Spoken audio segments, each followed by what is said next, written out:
What in the video caused Diddy's three daughters, his emotional anchors, to leave the courtroom in tears after less than an hour?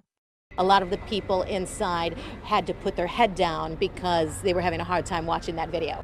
The Manhattan federal court fell into a stifling silence when Cassie presented a previously unseen video allegedly capturing footage from a controversial white party, holding the key to the charges against Diddy.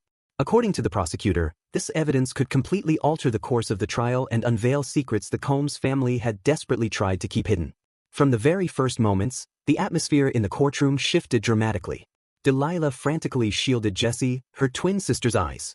Chance and Justin couldn't tear their gazes from the screen, where the image of a familiar woman suddenly appeared. Was it Kim Porter? The family's expressions morphed from anxiety to sheer panic, each frame on the screen unleashing an uncontrollable wave of unease.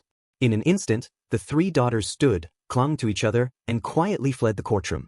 What had they witnessed in that video? And why, on their first appearance to support Diddy, did the family abruptly flee? Beneath Manhattan's overcast sky, the trial of Sean Diddy Combs continued to draw intense scrutiny. Outside the courthouse, reporters and protesters gathered in droves, brandishing signs demanding justice for victims. The spotlight today fell on the presence of the Combs family in the courtroom. For the first time since the scandal broke, Diddy's three daughters, Chance, D'Lila, and Jessie, along with his son Justin Dior Combs, occupied the family section. Dressed simply, their faces pensive and eyes guarded, they seemed to conceal unspoken burdens. When questioned, Chance stated they were there to support their father, but in the heavy atmosphere of the trial, their presence carried deeper significance than words could convey. The Combs family's appearance created a striking moment, heightening the tension and unpredictability of the proceedings. Inside the courtroom, Diddy entered the court wearing a white shirt and a casual crew neck sweater. He faced his mom and his kids and placed his hand on his heart, made a symbol of the heart with his fingers, and blew them a kiss.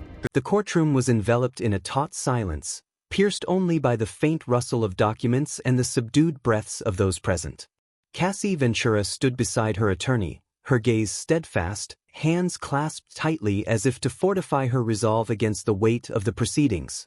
Prosecutor Rachel Harper, a seasoned woman with silver hair neatly swept back and delicate wire-framed glasses, rose from the prosecution's table. She approached the bench with measured steps, her voice low, resonant, and imbued with unwavering authority. "Ms. Ventura," she began, "please recount your experiences with Mr. Sean Combs, particularly those incidents tied to the allegations of coercive control and abuse." Cassie drew a deep breath, stepping deliberately toward the witness stand. Her lips pressed together, her voice soft at first but growing steadier with each word. "I kept the photos," she said, her tone carrying a resolute clarity. "Photos I took after Sean abused me." The air in the courtroom seemed to thicken, heavy with anticipation. Cassie received a folder from her attorney, Samantha Clean, and opened it, lifting each photograph before the jury. The images were stark: purple bruises on her arm, red marks across her cheek, and a small tear at the corner of her lip. "This is from 2016, she said, her voice lowering as she pointed to one photo. "I took these after he got angry because I refused to attend an event he called a freak-off. He slapped me, shoved me against the wall, and told me I had no right to say no." She continued, her voice calm yet laden with suppressed pain. "I also have medical records from a hospital visit on March 12, 2016. The doctor noted bruising on my face and neck,